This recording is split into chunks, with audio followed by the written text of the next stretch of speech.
natural lang naman yan.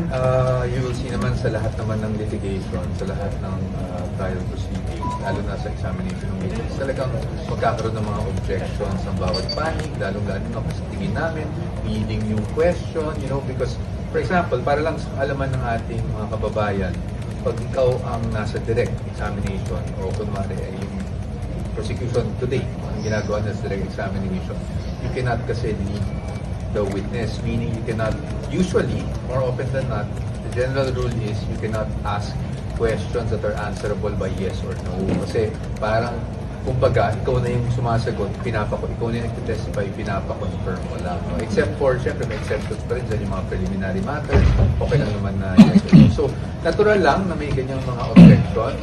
At syempre, we want to put on record yung aming mga objections, specifically on the documents that they're presenting.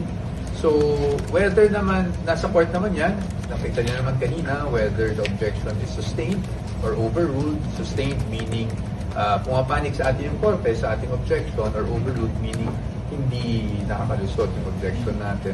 Okay lang naman po yan, sa amin naman po as long as we put things on record.